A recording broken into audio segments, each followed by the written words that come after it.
The Texas sun blazed through the tall windows of the International Security Summit in Austin. Flags from dozens of nations hung in neat rows, the air charged with a mix of diplomatic courtesy and barely hidden rivalry. Greg Abbott, governor of Texas, stood at the podium, his voice confident, almost smug.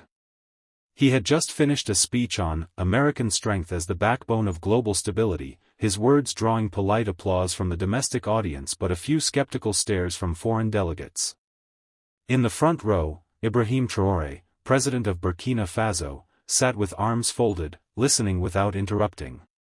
He had been invited to the summit as a symbolic gesture, at least that's how Abbott saw it, a young African leader whose fiery speeches had made headlines, but who, in Abbott's mind, was still dependent on the protective umbrella of larger powers. As Abbott stepped down from the podium, he made his way toward Traoré for a photo opportunity. Cameras flashed as he leaned in slightly and, with a faint smirk, said just loud enough for nearby reporters to catch.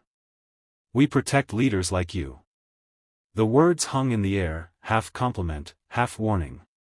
The subtext was clear: without the shield of U.S. power, Abbott implied, Traoré's rise would be short-lived.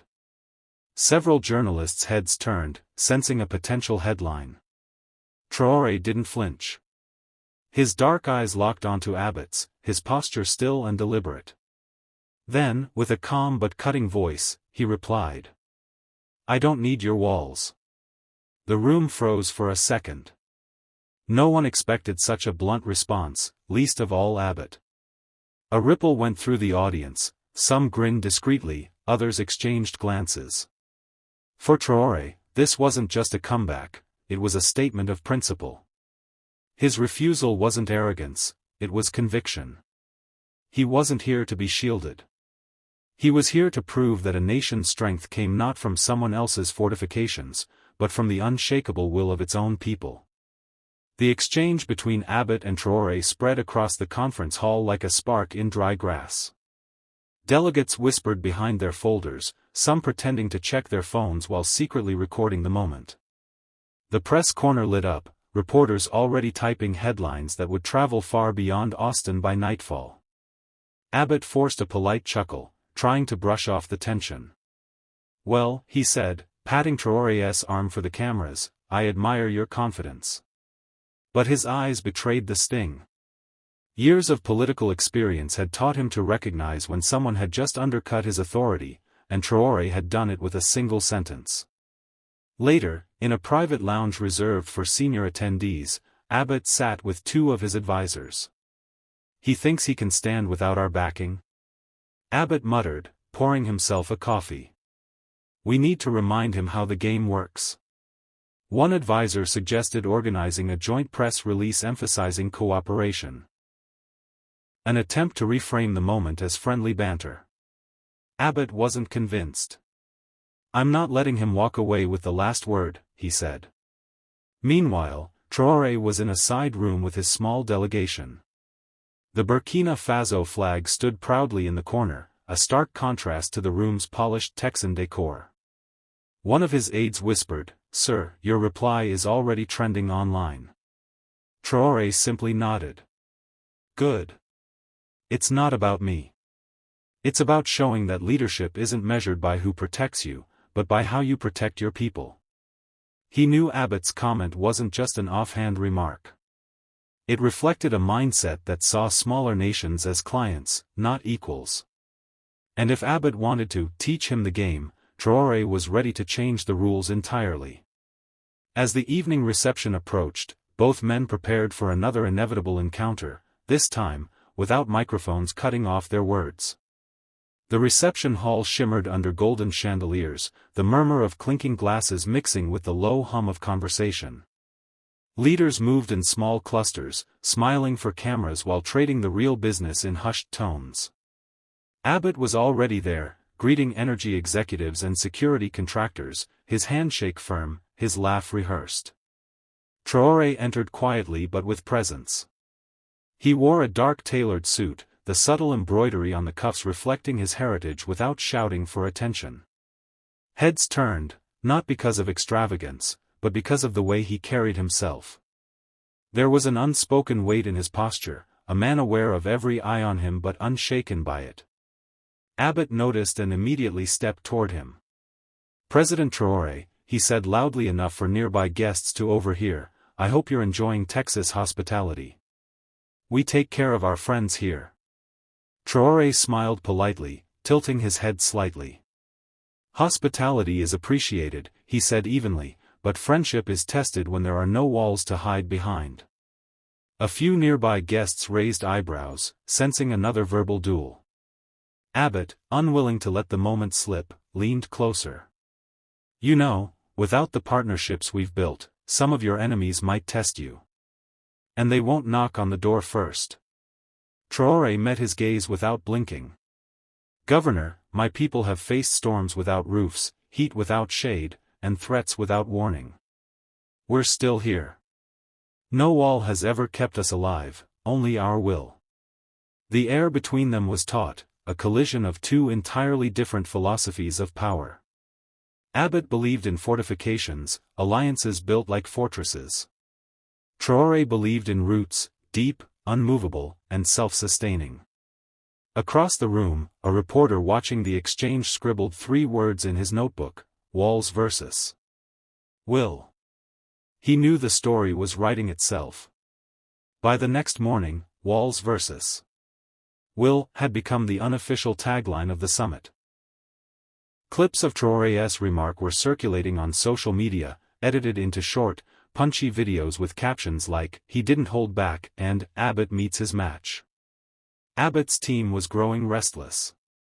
One aide showed him a trending post, a split-screen image of Abbott standing in front of a massive Texas border wall, and Traore surrounded by farmers in the sun-baked fields of Burkina Faso.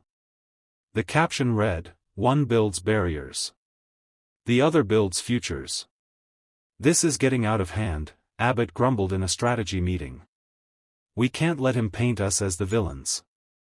His communications director suggested inviting Traore to a joint press conference, an opportunity to show unity and control the narrative. Abbott agreed, but with one condition: we set the stage. He walks into our frame, not the other way around. Meanwhile, in his hotel suite overlooking downtown Austin, Traore watched the coverage with quiet focus. His aides discussed potential talking points for the press conference, but Traore raised his hand. "No rehearsals," he said. "If he wants me in his frame, I'll speak in my own voice." He spent the rest of the morning walking along the Colorado River, away from the cameras. To him, Abbott's obsession with protection reflected a larger problem: leaders who measured strength by how much they could fence off, instead of how much they could build up. When the press conference was announced, the media swarmed. Commentators predicted fireworks. Abbott wanted to regain control. Traore wanted to redefine the conversation. Both men knew that when they stood side by side before the world, it wouldn't just be about Texas or Burkina Faso. It would be about two fundamentally different visions of leadership, and only one would resonate. The press conference was held in a modern glass-walled hall, sunlight pouring in and bouncing off the polished floors. Rows of cameras stood ready, lenses pointed like artillery. Journalists shuffled their notes, whispering predictions about who would land the sharper blow. Abbott arrived first, flanked by aides in crisp suits. He stepped up to the podium, adjusting his tie before addressing the crowd. "Today," he began with a measured smile, "we stand together, leaders from different worlds, united by a shared commitment to safety and stability."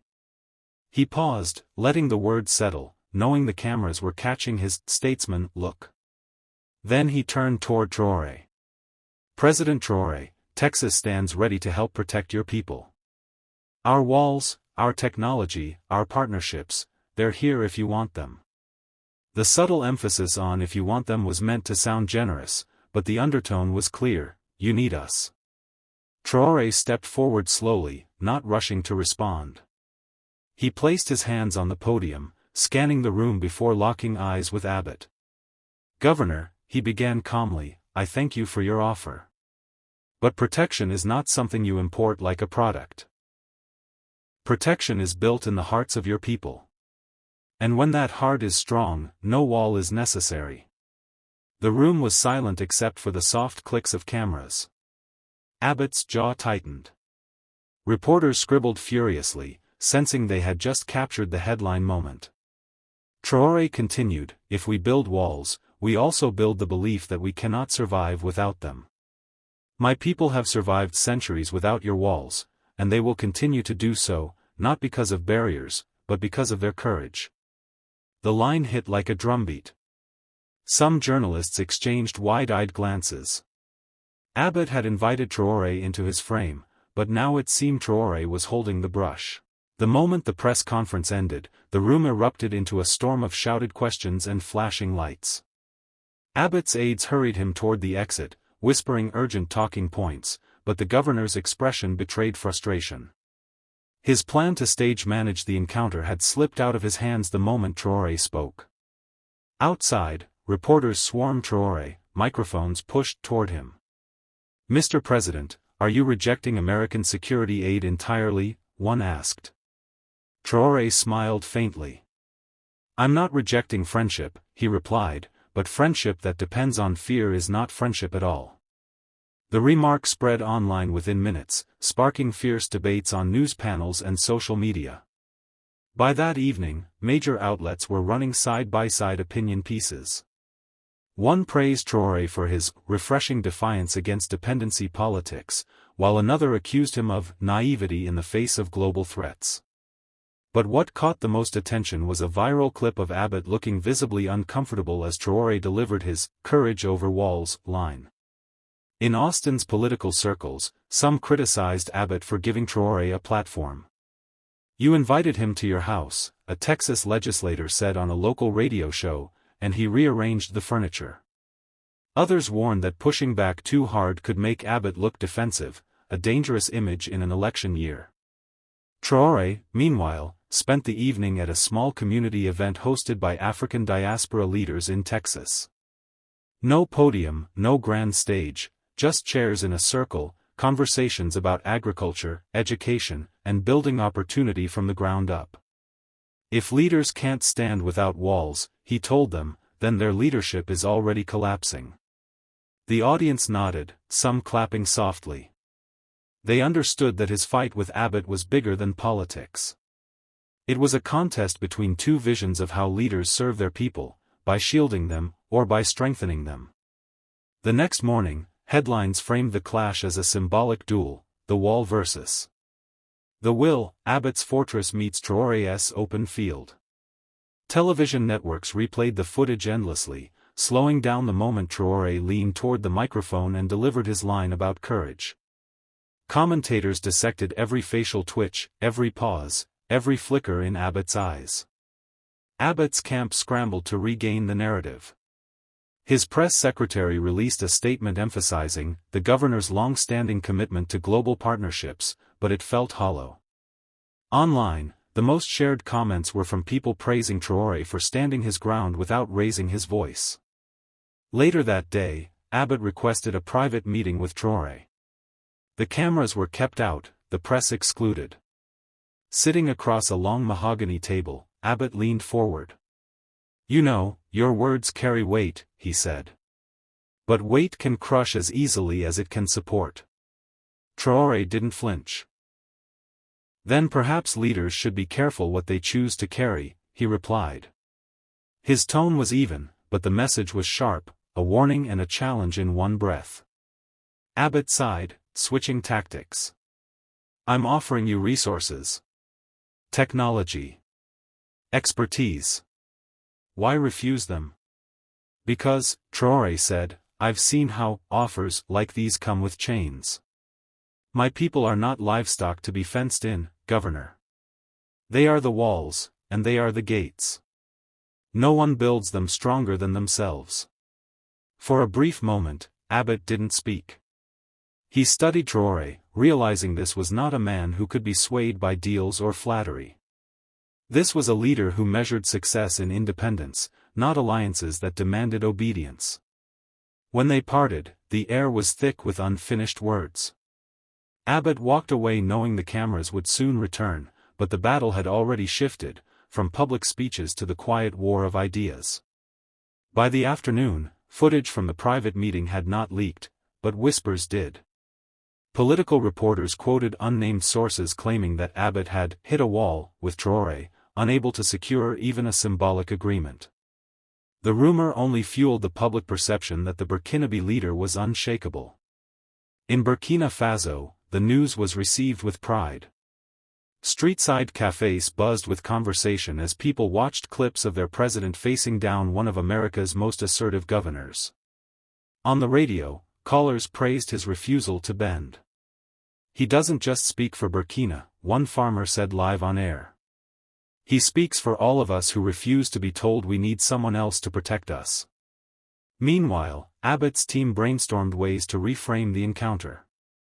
Some suggested inviting Traore to tour Texas border security operations, hoping to impress him with scale and sophistication. Others argued it was better to let the story fade before it turned into a rallying cry against U.S. influence. But Traore had no intention of letting it fade. That evening, he attended a televised roundtable on international cooperation. When asked directly about Abbott's protection offer, he spoke with deliberate clarity. Protection should never be a tool to control. If we build a world where one leader must guard another like a prison warden, then we have already failed. My people are not behind walls, they are under the sun, in the fields, working, building, and guarding themselves with unity. That is our wall. The audience erupted in applause. On social media, the quote went viral, captioned with images of open African landscapes and the hashtag Our Wall Is Us. For Abbott, the message was a problem. The more Traore spoke, the more he turned the metaphor of walls into a symbol of fear, and himself into a global advocate for fearless independence. The following day, U.S. news programs framed the debate as more than a clash of personalities, it had become a contest of worldviews. On one side, Abbott's vision. Security through barriers, controlled borders, and external protection. On the other, Traore's belief, security through self-reliance, community, and open trust between people. International analysts joined the conversation. A political commentator on CNN remarked, Abbott underestimated him. He thought Traore would treat this as a diplomatic courtesy. Instead, Traore flipped the narrative, he made Abbott's wall look like a cage. In Texas, reactions were split. Some applauded Abbott for standing firm, but many, especially younger audiences, gravitated toward Traore's message. On college campuses, student groups began organizing discussions about walls versus willpower, citing Traore's words as inspiration for local activism. That evening, Traore was invited to speak at a cultural event hosted by the African diaspora in Houston. The hall was filled with music, colors, and the smell of traditional dishes. When he took the stage, there was no podium, just a single microphone and the hum of anticipation. He spoke about the history of nations that had been told they were too small or too weak to stand alone. Every wall, he said, is built because someone fears what's on the other side. My mission is simple, remove the fear, and you remove the need for the wall. The crowd stood, clapping and chanting his name. Videos of the moment flooded social media, some gaining millions of views overnight. Back in Austin, Abbott's advisors watched in silence. One finally said, Governor, he's not just talking to Burkina Faso. He's talking to the world. Abbott leaned back in his chair, realizing this was no longer a political skirmish. It was a battle for hearts, and Traore was winning them.